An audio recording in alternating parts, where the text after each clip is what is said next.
Hey and welcome, msKIRAspeaks. Before we get started, I ask that you watch the videos till the end, subscribe, and turn your notifications. Lots to talk about, you guys. Let's get this, tape 277.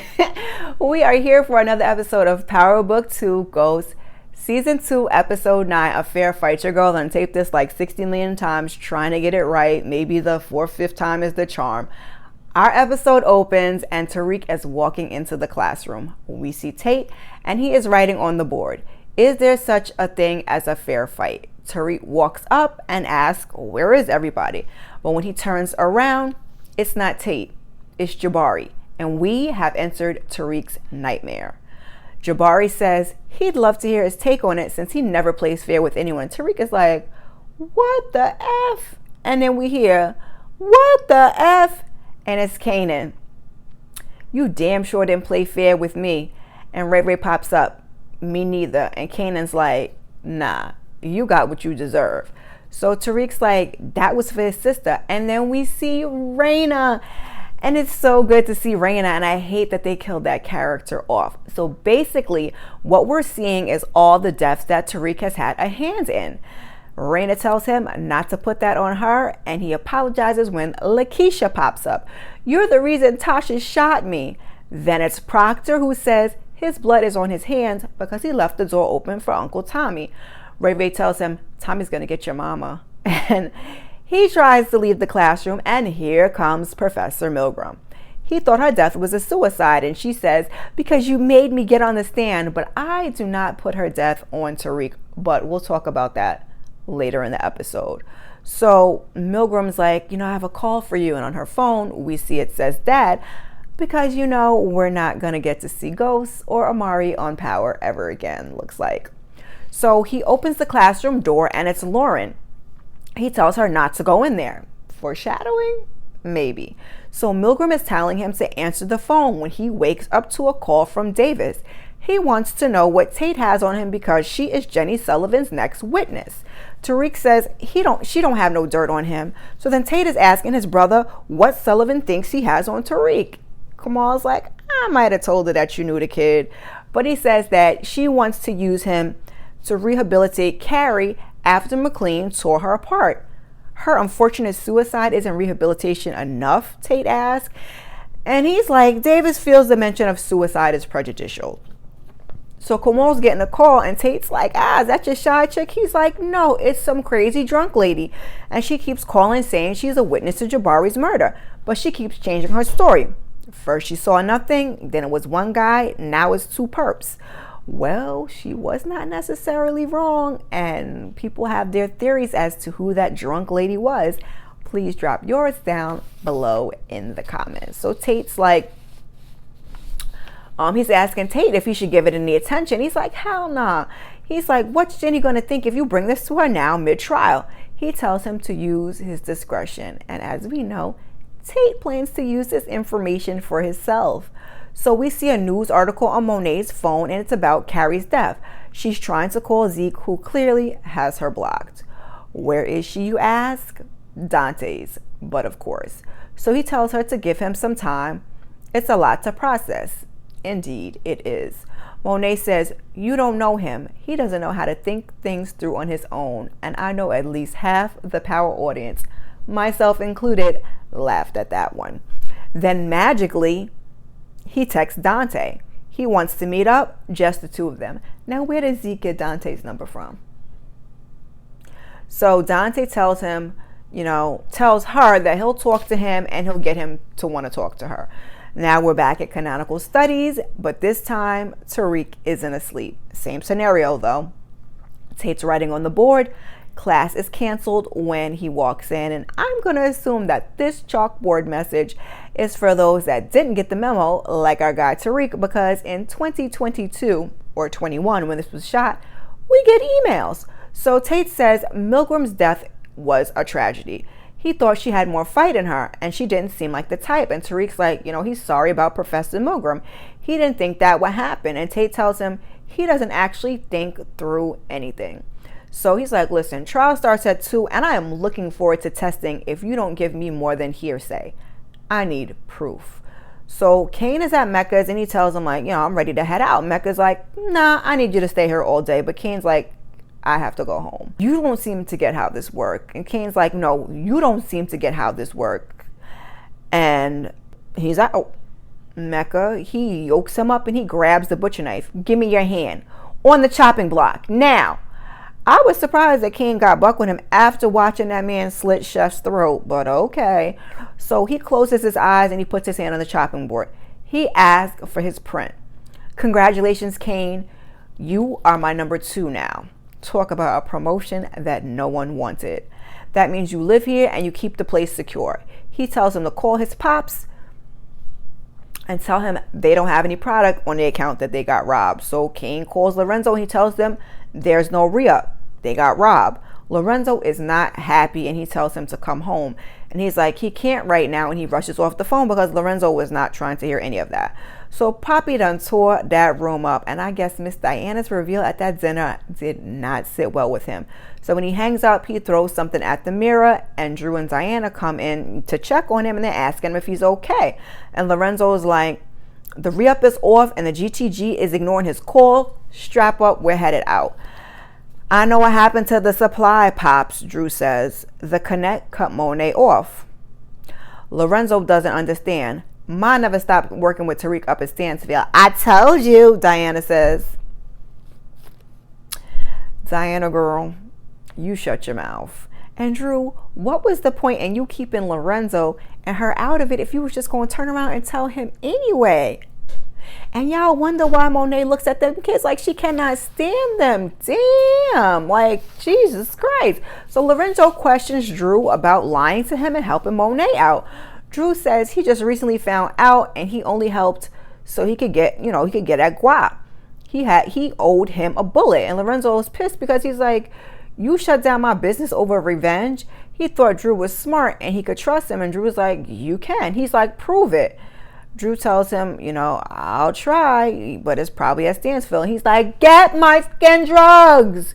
Lorenzo did not want to hear any excuses. So Tariq, he goes into the bathroom at the courthouse and then into a stall. Tate is waiting in the next stall. About time. You know how many nervous shits I had to breathe through in here?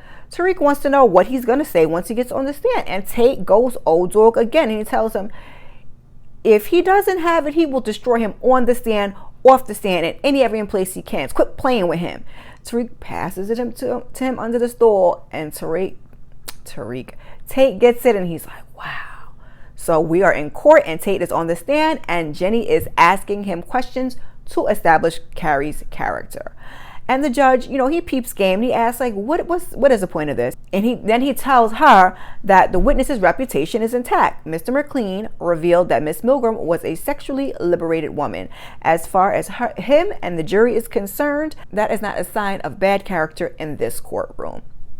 So Jenny asks Tate if he has any relevant information to the case or about Tariq St. Patrick. He says no, but he is proud of his brother Kamal, who is an investigator in your office who's worked hard to find justice in this case. So now David steps up and he asks Tate, he's like, has your brother talked about his work with any eyewitnesses? And Jenny objects, but the judge is like, your witness opened the door. So Tate's like, no, he doesn't talk details. He's very professional when it comes to that type of stuff. Whole time Kamal is sitting here looking like, what is going on? So judge tells Tate, he could step down, and he's like, come to think of it, he mentioned an eyewitness who said, what was it? There was more than one person. She said 2 men at the Jabari Reynolds murder. So Jenny objects, and it's off to chambers. David says this is grounds for a mistrial, and Jenny asks for a week to investigate and turn over anything relevant. They argue, and the judge gives Jenny 48 hours. If the prosecution withheld evidence, he is dismissing the case. Now Tate, he kind of helped Tariq a little bit, threw him a bone, but at the same time, he caused Jenny to go that much harder, which you will see later in the episode. Zeke and Dante, they meet up, and Dante gives him a drink, and Zeke is looking like, because he's not really 19, he's 23, so it's like he's having his first drink. And they talk, and Zeke is mad at Monet for lying to him his whole life. He is worried if anybody finds out about his age, he looks like a liar. And Dante tells him, listen, be so good that it doesn't even matter. He suggests that he takes a break from school and get a private coach to train him one-on-one until the draft. He says he'll pay for it, but he's got to talk to Monet. So Diana and Dru, they're coming up with their plan. And Diana's got a map of the school that she's pulled up on the laptop to show Dru which roof the lockboxes are on. She just needs the QR code from Tariq's phone. And Dru's like, oh, well, that's your little trial, boo. And she's like, she don't like that because she's like, he only asked me to keep me locked out of what y'all were up to. And she's like, I wouldn't have told Lorenzo. Girl, please. And Dru says, yes, you would. That's your MO. Half of the shit that happens in this family is because you can't keep your mouth shut. You always in somebody's business. She's like, that ain't fair. And he's like, last night wasn't fair. And she says, she tells the truth and everybody hates her. He's like, yeah, kind of. And I mean, he told no lies, but at the same time, pot, meat kettle. You just spilled the whole beans to Lorenzo earlier, which is why y'all are here now hatching his plan to get the drugs back. So Diana tells him that he needs to get the key card from Ev. Can you do that? So Zeke meets with Monet and she tells him her story. She was 16 and crazy in love with this fool, and she got pregnant. She thought that they can do it, but her mom said Dante ain't in no position to be nobody's father. Before she could get a chance to tell him, he got roped up, proving her mother's point. Mom sent her down south, and she gave birth down there, and she admits that it was hard when they took him away from her. Maybe she should have tried harder. Alina, her sister, always wanted a boy and loved him like her own. Zeke asked her if she ever looked back, and she's like, when they all saw that he could make it to the league, they thought it best that he go to school in New York, and she was just happy to be his aunt. She's like, then Dante shows up out of nowhere, and she was just basically trying to protect Zeke. Dante admits that he wasn't shit back in the day, and then he saw them on ESPN, and it was like he was hit by lightning. He tells Zeke that he could trust Monet because she loves him. Zeke asked if she had anything to do with Carrie's death, and she said she'd never heard him like that. And that is where she should have stopped. But no. She says, as soon as Lorenzo kicked her out, she came straight on over and stayed there all night because she was worried. And that look Lorenzo gave her, he was like, because he knew she was lying. But he backs her up, and I wondered if he had anything to do with it. So she tells Zeke that he can trust her, and he's like, it doesn't matter anymore. Once he gets drafted, he's gone by himself, and the two of them can forget about him again. And Dante did not take too kindly to that, but we will explain that later in the episode. So Dru is taking care of his part of the plan. He and Everett are hot and heavy, and Everett notices Dru's hand is fully healed. The power of TV. So maybe now you can draw my tattoo. And Dru is like, I don't do that anymore. So he excuses himself. He goes into the bathroom where he finds Everett's pants, and he gets the key card out of his wallet. Mission accomplished. So Jenny plays the audio from Lauren's wire. She's at the Weston home with Daddy Weston, Braden, their lawyer, and Trace. And immediately I said, why is Trace there? Why? Like, this is bad. Why is Trace there? So Jenny asks if he's still sticking to the story that he doesn't know Cane's hot. And the lawyer's like, he already answered that. But the Daddy Weston is like, nah, go ahead. So Braden's like, that was the only time I ever met him. And Trace is like, he's lying. He's lying. Cane is the guy that deals drugs with Tariq. And Jenny asked, if he had any firsthand knowledge of this. Trace like, yep, he kidnapped me and Braden and forced us to sell drugs on the corner. Probably would have killed us if it wasn't for that cop that pulled them over. Daddy Weston is like, what? And I'm like, clearly Trace is not afraid of Cane, like as afraid of Cane as he should be. So Braden says he doesn't know what he's talking about. The lawyer suggests that they pause for a minute, but Daddy Weston is like, nah, I want to hear this. So Trace confirms that Ramirez was the cop that pulled them over. He works for Cane and Tariq. Tariq bragged about it, and Braden's like, yo, shut up. He calls Trace sick and desperate cokehead who's using this as a distraction. But then Jenny has dash cam footage of Ramirez's vehicle that show the two of them and Cane's car. She says she needs hard evidence against Tariq. And this is what I meant earlier when I said that Tate didn't know that he just made her go harder, and it doesn't really look good for Braden either. So Braden's like, I can't help you. She's like, you can testify or I can indict you. And Daddy Weston is like, what if Trace testifies? Trace is like, sure, hell yeah. So their lawyer's like, listen, whoever testifies, both Trace and Braden get complete immunity. Deal, Jenny says. So back in the dorm room, Brayden asks Tariq about the trial. Tariq tells him that Tate testified and blew up the prosecution for hiding a witness that could have helped him. So Brayden realizes that he gave Tate the photo and he's not happy about it. Tariq wants him to understand how much is at stake for his family. And he tells him his family will be fine. His dad will be fine. Sweeney is the one that'll look crazy. And he is the one that is going to jail over this, not his dad. And I get Brayden being upset because Tariq is being selfish, yes, but at the same time, Tariq is right. He is on trial, and Brayden did not mention a peep about the meeting with Jenny. But Tariq is the one who keeps secrets. Okay, so here comes Dirty Diana knocking on the door. She wants to talk, and Tariq tells her he's got a meeting with his lawyers in a minute. She's like, could you be late? Because here she comes with the crocodile tears, and he lets her in, and she's like, she tells him she found out Monet's been cheating with this guy from her past. His name is Dante. And Tariq's like, okay, so my dad cheated too. Like, it's not the end of the world. She's like, no, you don't understand. Dante is Zeke's dad.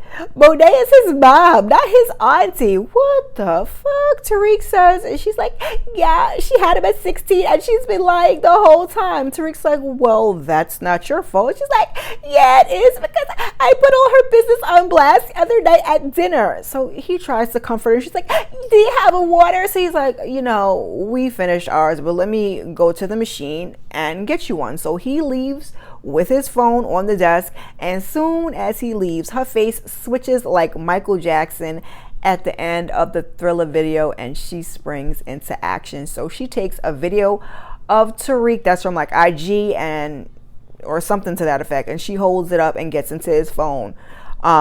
She gets that QR code just like that before he can get back into the room, and then she gathers herself. And a few things here. I meant to try and see if that worked with the facial recognitions, although your girl, I don't play them games. I don't have no facial recognition on my phone. No Face ID over here. Second, what teen leaves their phone in the room unattended?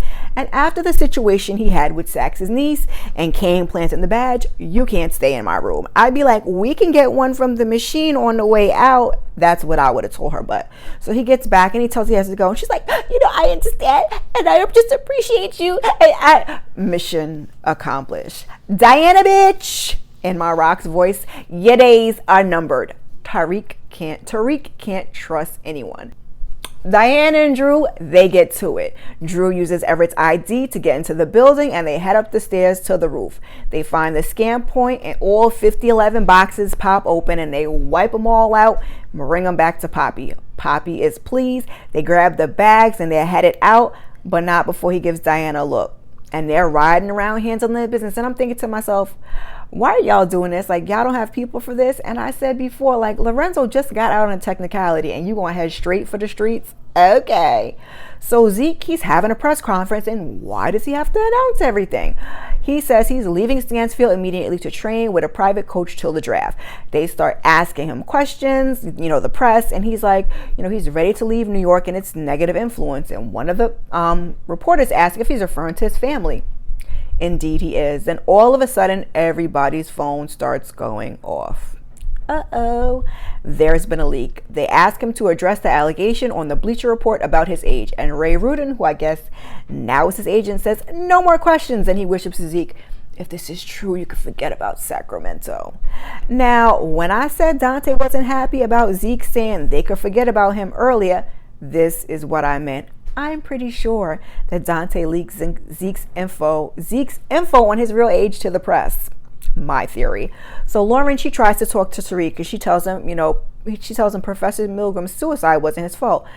And she's like, she should have believed him. He's like, yep, you should have. So she tells him, you know, she called Milgram for help when they found the drugs in her room, and she convinced her to wear a wire. He's like, yep, I knew, not surprised. So then she reveals that they were going after Brayden. He's like, what? She's like, yeah, that's why, you know, I asked about the book. And they got him talked to him, and that guy Lorenzo, he's like, Lorenzo, what he look like? 20s, brown skin, said he was Zeke's cousin. Tariq's like, that's Cane, and you need to get out of here fast. He tells her, you gotta run, go to your parents' house, and I'll call you. So on the court, Dante tells Zeke, he'll hire a PR firm to get the truth out there and get him back on track. And Zeke's like, it doesn't work that way. Dante's like, it works how I says it, it works how I say it works. And so Monet's like, let me talk to him. And then folks start shooting. Nobody gets hit. Monet asked him if somebody could have been following him, or if somebody was following him. And he's like, could it have been Lorenzo following you? No, Dante, it ain't Lorenzo. It's you. You set this crap up. My opinion. So Tariq, he's eating in his room with Effie, and he tells her, maybe Yaz does need a fresh start. They talk, and he brings up Lauren, and Effie has a whole attitude. All she ever wanted was straight A's and a nice boyfriend, and now she's like my mother all over again and has to run because of my ish. No, Tariq, Lauren is not like Tasha. So he tells her she got Cane and Braden on the wire. She's like, yeah, he got Cane on the wire. He's like, Cane is the danger. Braden ain't gonna do nothing. Effie's like, Effie's mad that he plans to help Lauren get out of there. Malibu Barbie's an effing snitch, and you don't understand the danger in that. Tariq's like, oh, I understand. And then he gets a text and he's got to go. But he tells her like, yo, you don't know Lauren and you do not know the whole story. Effie goes and meets with Cane.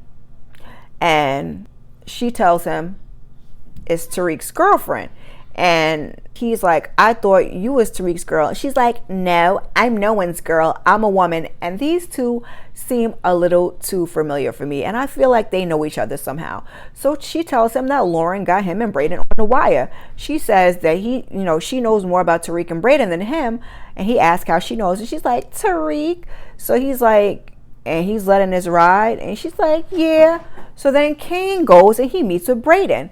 He tells him Lauren got them on the wire, and Cane tells Braden to take care of him. Braden's like, I'm not the man for the job. Kane's like, listen, I gave you a gun, use it. And if you don't, I'm going to do what I got to do. To Lauren, Braden asks, to you. And then he hops in the car. So Tate meets Ott from the DNC for dinner. He wants to talk Sweeney, and he slides his little envelope on over, and Ott finally opens it, and the look on his face, he was like... And I was like hoping, I'm like, I hope that Ott is not in that photo too. So Braden comes outside and there's Jenny. She wants to talk. He's like, not without my lawyer.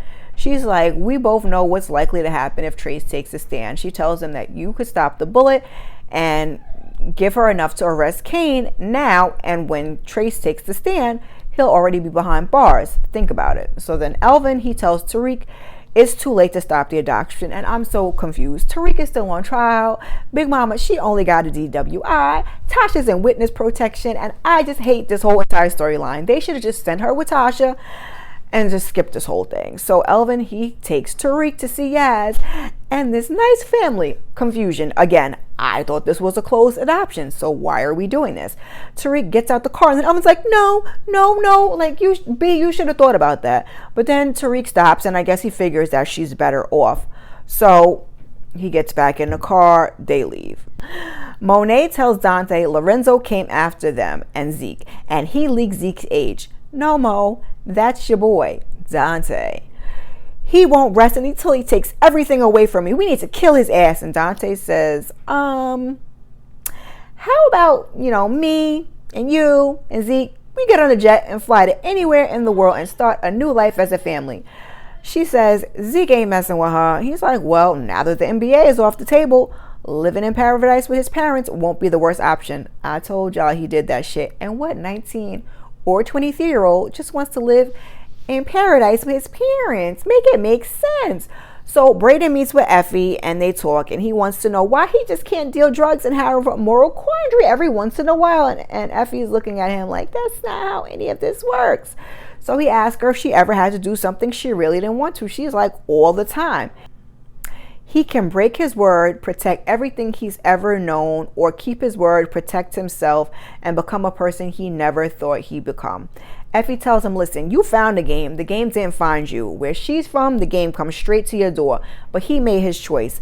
Back at Cho and again here. It's too late. He can't go back now. And she basically tells him to man up.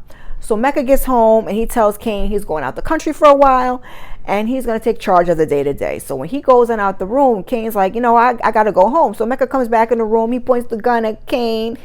Old school TV.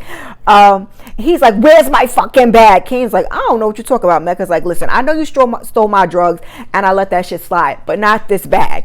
Cane's like, I would not take anything from you. So Mecca activates the tracker in the bag and he finds it's at Stansfield. He cuts off Cane's access and he leaves. Cane calls Monet and he tells her Mecca knows we stole his shit. She tells him to get somewhere safe, and he's like, it's too late. He got him locked in his spot. If I leave, he's gonna hunt me down and come for y'all. And he can't let that happen. He's got to do this on his own. Monet tells him to send her the address. Cane starts to say his goodbyes. He's like, tell Dru and Diana and I love y'all. And I felt for him in that moment. If he suspects you, why didn't he shoot you yet? And he's like, I'm assuming he's going for Tariq first. And Monet's like, okay, so he left you in his home by yourself with a phone? Why? Send me a photo of this Mecca guy and warn Tariq, finally.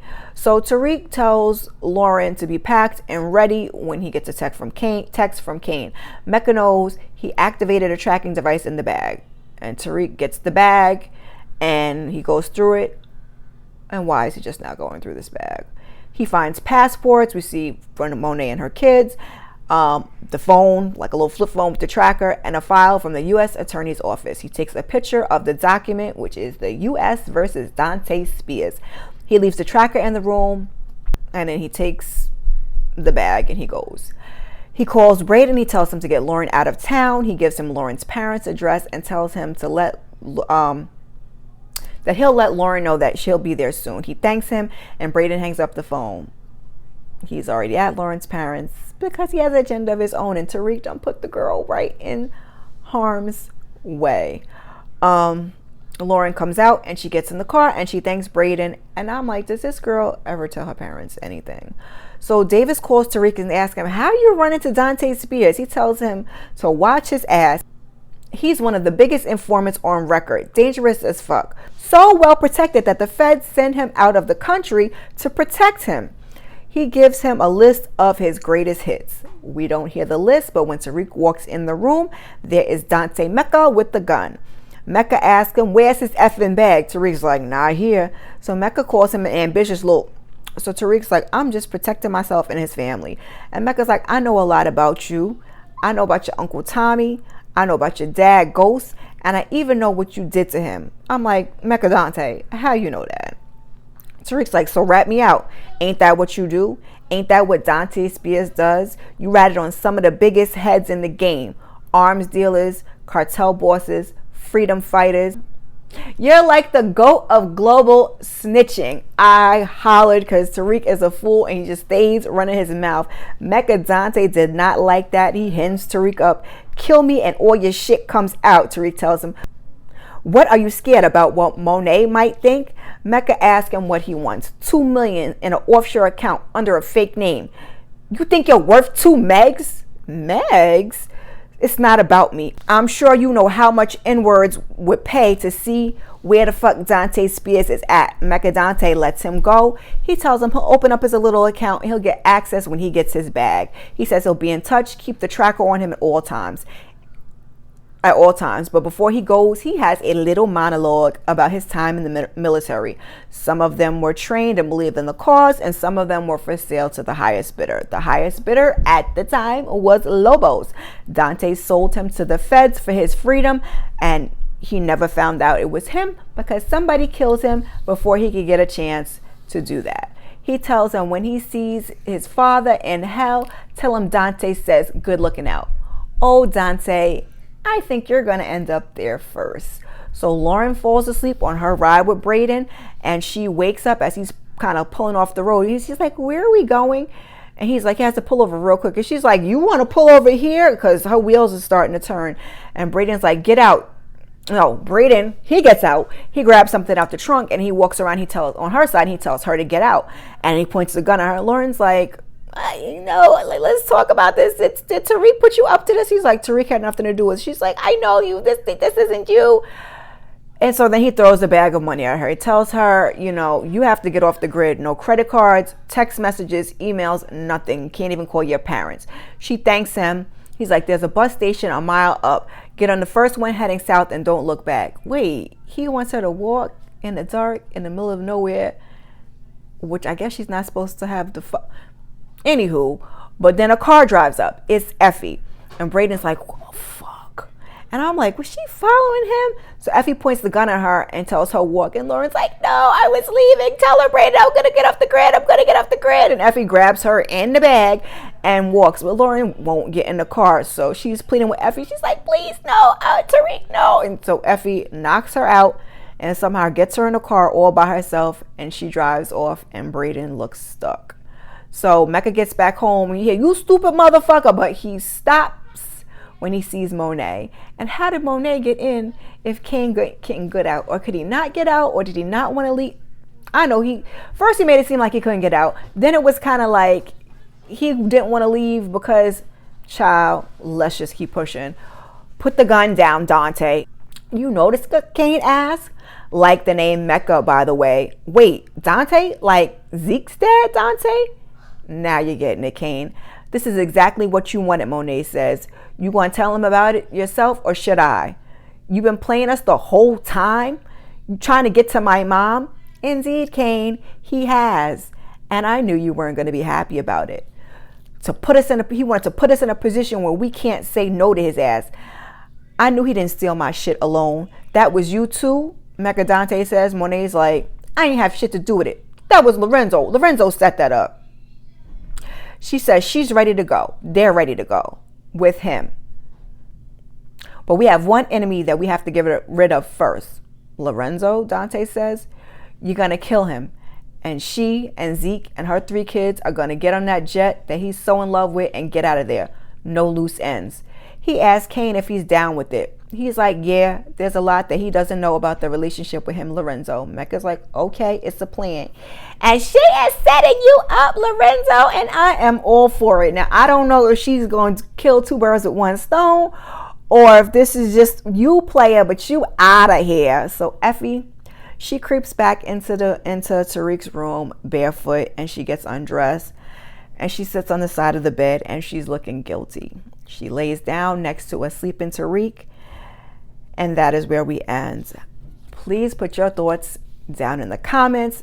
This episode was a lot. People had a lot of speculation about whether Effie killed Lauren or not.